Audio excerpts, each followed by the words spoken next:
Hello ಎಲ್ಲರಿಗೂ Lakshmi family ಝೋನ್ಗೆ ಸ್ವಾಗತ. ನಾವು ಈ ವಿಡಿಯೋದಲ್ಲಿ ನೋಡ್ತಾ ಇರೋದು ಬೆಂಗಳೂರು ಸರೌಂಡಿಂಗ್ ಅಲ್ಲೇ ಫುಲ್ ಒನ್ ಡೇ ಅಲ್ಲಿ ಫ್ಯಾಮಿಲಿ ಜೊತೆ ಟೈಮ್ ನ ಸ್ಪೆಂಡ್ ಮಾಡೋ ಅಂತಹ ಪ್ಲೇಸು. ಈ ಪ್ಲೇಸ್ ಅಲ್ಲಿ ಏನೇನ್ ಫೆಸಿಲಿಟಿ ಇದೆ ಅಂತಾನೆ ನೀವು ನಿಜವಾಗ್ಲೂ ಶಾಕ್ ಆಗೇ ಆಗ್ತೀರಾ. ಈ ಪ್ಲೇಸ್ ನ ನೋಡಕ್ಕೆ ಹೋಗೋದಕ್ಕೆ ಯಾವುದೇ ರೀತಿ ಎಂಟ್ರಿ ಫೀ ಇಲ್ಲ. 3 ಟೈಮ್ಸ್ ಫ್ರೀ ಫುಡ್ ಅವೈಲಬಲ್ ಇರುತ್ತೆ. ಅದ್ರ ಜೊತೆ ನಮಗೆ ಸುತ್ತೋದಕ್ಕೆ ಫ್ರೀ ವ್ಯಾನ್ ಫೆಸಿಲಿಟಿ ಸಹ ಇರುತ್ತೆ. ಮತ್ತೆ ಕಿಡ್ಸ್ಗೆ ಈವ್ನಿಂಗ್ ಸ್ನಾಕ್ಸ್ ಸಹ ಅವೈಲಬಲ್ ಇರುತ್ತೆ. ಅದ್ರ ಜೊತೆ ಟಯರ್ಡ್ ಆಯ್ತು ಅಂತ ಅಂದ್ರೆ ವಿಶ್ರಾಂತಿ ಭವನ ಸಹ ಇರುತ್ತೆ.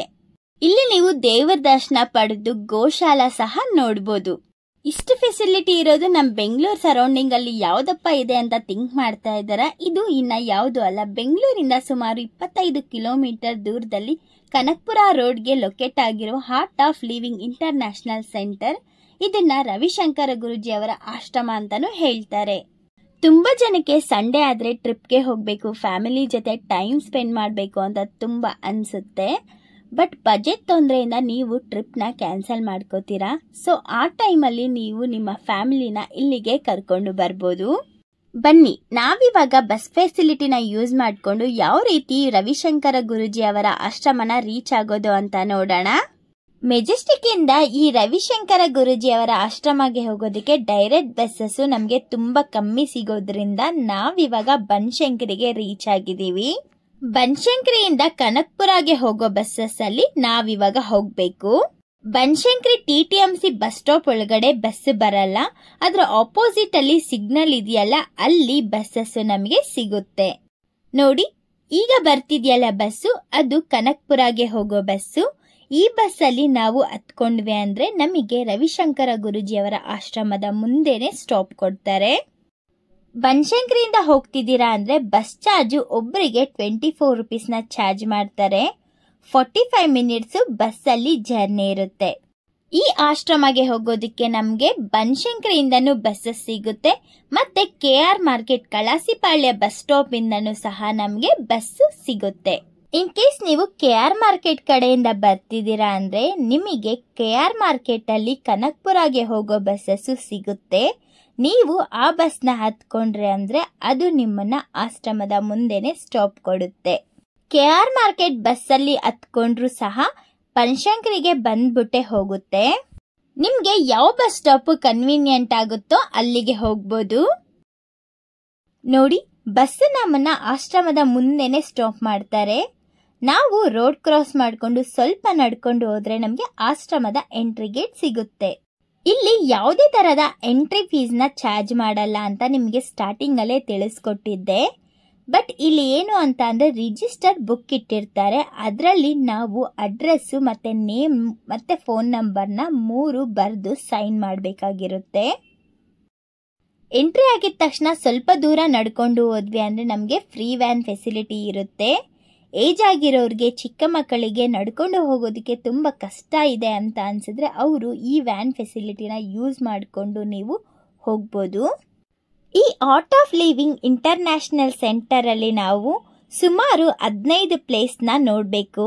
ಅದು ಯಾವ್ದ್ಯಾವ್ದು ಅಂತ ಅಂದ್ರೆ ವಿಶಾಲಾಕ್ಷಿ ಮಂಟಪ, ನಕ್ಷತ್ರ ವನಂ, ಗುರುಪದಕ ವನಂ, ಧ್ಯಾನ ಮಂದಿರ, Annapurna kitchen, panchakarma, Radhakund, Vedic heritage school, Shri Pratapa Ganapati temple, ಗೋಶಾಲಾ, ಶಿವ ಟೆಂಪಲ್, ಮಂಡಲ ವಾಟಿಕ, ಯೋಗ ಸ್ಕೂಲ್, ಸುಮೇರು ಮಂಟಪ್ ಮತ್ತೆ ಹಾಸ್ಪಿಟಲ್. ಎಂಟ್ರಿ ಆಗಿದ್ದ ಸ್ಟಾರ್ಟಿಂಗ್ ಅಲ್ಲೇ ನಮಗೆ ನಕ್ಷತ್ರ ವನಂ ಸಿಗುತ್ತೆ. ಪ್ರತಿಯೊಂದು ವ್ಯಕ್ತಿಗೂ ಅವರ ಜನ್ಮದಿನ ಮತ್ತು ಸಮಯಕ್ಕೆ ಅನುಗುಣವಾಗಿ ಒಂದೊಂದು ನಕ್ಷತ್ರ ಅನ್ವಯಿಸುತ್ತೆ. ಪ್ರತಿ ನಕ್ಷತ್ರಕ್ಕೂ ಒಂದು ವೃಕ್ಷ ಅಥವಾ ಗಿಡ ಸಾಂಕೇತಿಕವಾಗಿ ಮುಡಿಪಾಗಿರುತ್ತೆ. ಈ ನಕ್ಷತ್ರವನದಲ್ಲಿ ನಾವು ಎಲ್ಲಾ ರೀತಿಯ ನಕ್ಷತ್ರ ಮರಗಳನ್ನ ನೋಡ್ಬೋದು. ಅದ್ರ ಜೊತೆ ನಾವು ಒಂದೊಂದು ಮರದ ಸೈಂಟಿಫಿಕ್ ಹೆಸರು ಮತ್ತೆ ಅದರ ಮೆಡಿಕಲ್ ಯೂಸ್ನು ಸಹ ನೋಡ್ತೀವಿ. ಈ ಪ್ಲೇಸ್ ನ ನೋಡ್ಕೊಂಡು ನೆಕ್ಸ್ಟ್ ನಾವು ಹೋಗ್ತಾ ಇರೋದು ಗುರುಪದಕ ವನಮ್ಮು. ಈ ಗುರುಪದಕ ವನಮ್ಮಲ್ಲಿ ಕುತ್ಕೊಂಡು ನಾವು ಸುತ್ತಲೂ ನೋಡಕ್ಕೆ ತುಂಬಾ ಚೆನ್ನಾಗಿರುತ್ತೆ. ಇಲ್ಲಿ ಫೌಂಟೇನ್ ಸಹ ಇದೆ. ಈವ್ನಿಂಗ್ ಟೈಮಲ್ಲಿ ಇಲ್ಲಿ ಸುತ್ತಲೂ ಲೈಟ್ನ ಹಾಕ್ತಾರೆ. ನೋಡೋಕ್ಕೆ ತುಂಬ ಚೆನ್ನಾಗಿರುತ್ತೆ. ನೀವು ಅದನ್ನು ಸಹ ನೋಡ್ಬೋದು. ಈಗ ನೆಕ್ಸ್ಟ್ ಹೋಗ್ತಾ ಇರೋದು ವಿಶಾಲಾಕ್ಷಿ ಮಂಟಪ. ಇದನ್ನ ವಿಶ್ರಾಂತಿ ಮಂದಿರ ಅಂತಾನೂ ಕರೀತಾರೆ. ಈ ಆಶ್ರಮದ ಮೇನ್ ಅಟ್ರಾಕ್ಷನ್ ಅಂದ್ರೆ ವಿಶಾಲಾಕ್ಷಿ ಮಂಟಪ. ವಿಶಾಲಾಕ್ಷಿ ಮಂಟಪ ಅಂತ ಯಾಕೆ ಹೆಸರಿಟ್ರು ಅಂದ್ರೆ ಶ್ರೀ ರವಿಶಂಕರ ಗುರೂಜಿ ಅವರ ತಾಯಿ ವಿಶಾಲಾಕ್ಷಿ ಅವರ ನೆನಪಿಗೆ.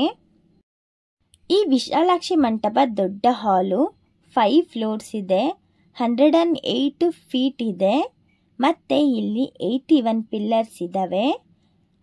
ಒಳಗಡೆಯಿಂದ ನೋಡಿದ್ರೆ ನಾವು ನಿಜ ಕಳೆದೇ ಹೋಗ್ತೀವಿ. ಏಕೆಂದ್ರೆ ಇಲ್ಲಿ ತುಂಬ ಚೆನ್ನಾಗಿರೋ ಪೇಂಟಿಂಗ್ನ ಮಾಡಿದ್ದಾರೆ. ಅದ್ರ ಜೊತೆಗೆ ಇಲ್ಲಿ ರೆಸ್ಟ್ ಮಾಡೋದಕ್ಕೆ ಬೆಡ್ಗಳು ಕೂಡ ಅವೈಲಬಲ್ ಇರುತ್ತೆ.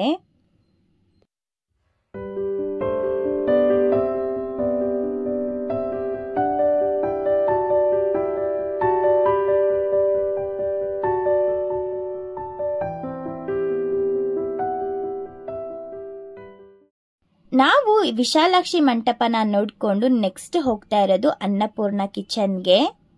ಈ ಅನ್ನಪೂರ್ಣ ಕಿಚನ್ ಅಲ್ಲಿ ಡೈಲಿ 3 ಟೈಮ್ಸ್ ಫುಡ್ ಅವೈಲಬಲ್ ಇರುತ್ತೆ. ಮಾರ್ನಿಂಗ್ 8 to 9:15, ಆಫ್ಟರ್ನೂನ್ 12:30 to 2:30, ಮತ್ತೆ ನೈಟ್ 8 to 9 o'clock ತನಕ ಇರುತ್ತೆ. ನಾವಿವಾಗ ಆಶ್ರಮ ಒಳಗಡೆ ಇರುವ ಹಾಸ್ಪಿಟಲ್ ಹತ್ರ ಇದ್ದೀವಿ. ಈ ಹಾಸ್ಪಿಟಲ್ ಪಕ್ಕದಲ್ಲೇ ನಮಗೆ ಒಂದು ರೋಡ್ ಕಾಣಿಸ್ತಿದ್ಯಾ ಅಲ್ವಾ? ಈ ರೋಡಲ್ಲಿ ನಾವಿವಾಗ ಹೋಗ್ಬೇಕು. ಈ ರೋಡಲ್ಲೇ ನಡ್ಕೊಂಡು ಹೋಗ್ಬೇಕಾದ್ರೆ ನಮಗೆ ರಾಧಾಕುಂಜ್, ಗುರುಕುಲ, ಗಣಪತಿ ದೇವಸ್ಥಾನ ಮತ್ತೆ ಗೋಶಾಲ ಸಿಗುತ್ತೆ. ಈ ರಾಧಾಕುಂಜ್ ಬಂದು ಈ ಆಶ್ರಮದಲ್ಲಿರುವ ತುಂಬಾ ಸುಂದರವಾಗಿರುವಂತ ಒಂದು ಗಾರ್ಡನ್. ವೃಂದಾವನ ಉತ್ತರ ಪ್ರದೇಶಲ್ಲಿ ಇರುವ ರಾಧಾಕುಂಜ್ ತರನೇ ಈ ಆಶ್ರಮದಲ್ಲೂ ಸಹ ರಾಧಾಕುಂಜ್ನ ಮಾಡಿದ್ದಾರೆ. ಈ ರಾಧಾಕುಂಜ್ ಗಾರ್ಡನ್ ನಲ್ಲಿ ನಾವು ಅನೇಕ ಮರ ಗಿಡಗಳನ್ನ ನೋಡ್ತೀವಿ. ತುಂಬಾ ಚೆನ್ನಾಗಿ ಮೇಂಟೈನ್ ಮಾಡ್ಕೊಂಡು ಬರ್ತಿದ್ದಾರೆ. ಇಲ್ಲಿ ಫೌಂಟೈನ್ ಸಹ ಇರುತ್ತೆ. ಈವ್ನಿಂಗ್ ಟೈಮಲ್ಲಿ ಲೈಟ್ಸ್ನ ಹಾಕಿದಾಗ ಇಲ್ಲಿ ತುಂಬಾ ಚೆನ್ನಾಗಿ ಕಾಣಿಸುತ್ತೆ. ಈ ರಾಧಾಕುಂಜಲ್ಲಿ ಸ್ವಲ್ಪ ಹೊತ್ತು ಕುತ್ಕೊಂಡು ನಾವು ಟೈಮ್ನ ಸ್ಪೆಂಡ್ ಮಾಡಿದ್ವಿ ಅಂದರೆ ನಮಗೆ ತುಂಬ ಚೆನ್ನಾಗಿ ಫೀಲ್ ಆಗುತ್ತೆ. ಈ ರಾಧಾಕುಂಜ್ ಪಕ್ಕದಲ್ಲೇನೆ ಗೇಟ್ ಇದೆ. ಅದರಲ್ಲಿ ನಾವು ಹೋದ್ವಿ ಅಂದರೆ ನಮಗೆ ಗುರುಕುಲ ಸಿಗುತ್ತೆ. ನೋಡಿ, ನಾವಿವಾಗ ಗುರುಕುಲ ಹತ್ರ ಬಂದಿದ್ದೀವಿ. ಈ ಗುರುಕುಲ ಒಳಗಡೆ ನೋಡ್ಬೇಕಾಗಿರೋದು ಶ್ರೀ ಪ್ರತಾಪ ಗಣಪತಿ ದೇವಸ್ಥಾನ. ಈ ಗುರುಕುಲಲ್ಲಿ ಆಕಾಶದಲ್ಲಿ ತೇಲುವ ಶಿವಲಿಂಗನ ಇಟ್ಟಿದ್ದಾರೆ. ಈ ಶಿವಲಿಂಗ ಭೂಮಿನ ತಾಕಲ್ಲ, ಆಕಾಶದಲ್ಲೇ ತೇಲುತ್ತೆ. ಈ ಪಿಕ್ಚರ್ ಅಲ್ಲಿ ಕೊಟ್ಟಿರೋ ರೀತಿ ಇರುತ್ತೆ. ಈ ಶಿವಲಿಂಗ ಯಾಕೆ ಆಕಾಶದಲ್ಲಿ ತೇಲುತ್ತೆ ಅಂದ್ಬಿಟ್ಟು ಇದುವರೆಗೂ ಯಾವುದೇ ಸೈಂಟಿಸ್ಟ್ ಇಂದಲೂ ಕಂಡುಹಿಡಿಯಲು ಅಸಾಧ್ಯವಾಗಿದೆ. ಸೋಮನಾಥ ದೇವಾಲಯದಲ್ಲಿ ಇದ್ದ ಜ್ಯೋತಿರ್ಲಿಂಗನ 1000 ವರ್ಷಗಳ ಹಿಂದೆ ಮೊಹಮ್ಮದ್ ಗಜನಿ ನಾಶಪಡಿಸಿದ್ದ. ಅವನ 18ನೇ ದಾಳಿಯಲ್ಲಿ ಈ ತೇಲುತ್ತಿದ್ದ ಶಿವಲಿಂಗ ನಾಶಪಡಿಸಿದ್ದ. ಆ ಶಿವಲಿಂಗವು 2 ಅಡಿ ಎತ್ತರದಲ್ಲಿ ತೇಲುತ್ತಿತ್ತು. ಆ ಜ್ಯೋತಿರ್ಲಿಂಗನ ಅಗ್ನಿದೋತ್ತರ ಬ್ರಾಹ್ಮಣ ಕುಟುಂಬ ಪುನರ್ಜೀವನಗೊಳಿಸಿತು. 1924 ಅಲ್ಲಿ ಶಂಕರಾಚಾರ್ಯರು ಶಿವಲಿಂಗದ ತುಣುಕುಗಳನ್ನ ಸೇರ್ಪಡಿಸಿ ಅದನ್ನ ಸಂರಹಿತ ಕುಟುಂಬಕ್ಕೆ 100 ವರ್ಷಗಳ ಕಾಲ ಮರೆ ಮಾಡಿ ಪೂಜಿಸಬೇಕು ಅಂತ ಸೂಚಿಸಿದ್ರು. ಈಗ ಆ ಜ್ಯೋತಿರ್ಲಿಂಗದ 100 ವರ್ಷ ಆಗಿದೆ. ಈಗ ಅದನ್ನ ತಗೊಂಡು ಬಂದು ಇಲ್ಲಿ ಇಟ್ಟಿದ್ದಾರೆ. ಈ ಆಶ್ರಮದಲ್ಲಿ ಯಾವುದೇ ಪ್ಲೇಸ್ನ ಮಿಸ್ ಮಾಡಿದ್ರು ಸಹ ಈ ಪ್ಲೇಸ್ನ ಮಾತ್ರ ಮಿಸ್ ಮಾಡ್ದಂಗೆ ನೋಡಿ. ಏಕೆಂದರೆ ಇಲ್ಲಿ ತುಂಬ ದಿನಗಳ ಕಾಲ ಇರಲ್ಲ. ಮತ್ತೆ ಇದನ್ನ ಸೋಮನಾಥ ದೇವಾಲಯಕ್ಕೆ ರಿಟರ್ನ್ ಮಾಡಿಬಿಡ್ತಾರೆ.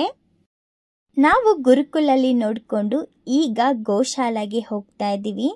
ಗೋಶಾಲೆಗೆ ನಾವು ತುಂಬ ದೂರ ನಡ್ಕೊಂಡು ಹೋಗಬೇಕಾಗಿರುತ್ತೆ.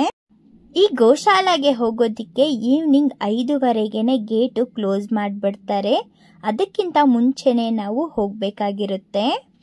ಈ ಗೋಶಾಲೆಗೆ ಹೋಗಬೇಕಾದ್ರೇ ನಾವು ಇಲ್ಲಿ ಕುದುರೆಗಳನ್ನ ನೋಡಿಕೊಂಡು ಅದ್ರ ಜೊತೆ ಸ್ವಲ್ಪ ಹೊತ್ತು ಟೈಮ್ ಸ್ಪೆಂಡ್ ಮಾಡಿಕೊಂಡು ಈಗ ಮತ್ತೆ ಗೋಶಾಲೆಗೆ ನಡ್ಕೊಂಡು ಹೋಗ್ತಾ ಇದ್ದೀವಿ.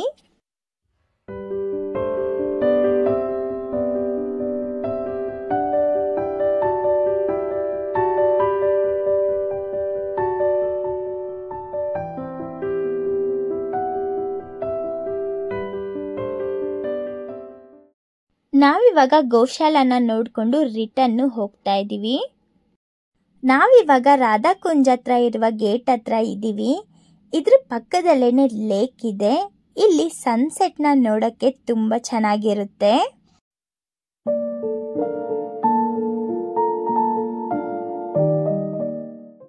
ನಾವಿವಾಗ ಹಾಸ್ಪಿಟಲ್ ಹತ್ರ ಇದ್ದೀವಿ. ಈ ಹಾಸ್ಪಿಟಲ್ ಹತ್ರನೂ ನಾವು ಹೋಗಿ ಸ್ವಲ್ಪ ಹೊತ್ತು ಟೈಮ್ನ ಸ್ಪೆಂಡ್ ಮಾಡಿಕೊಂಡು ನೋಡಿಕೊಂಡು ಬರ್ಬೋದು. ಇಲ್ಲಿ ಸಹ ಗಾರ್ಡನ್ ಇರುತ್ತೆ. ತುಂಬ ಚೆನ್ನಾಗಿರುವ ವ್ಯೂನ ಎಂಜಾಯ್ ಮಾಡ್ಬೋದು.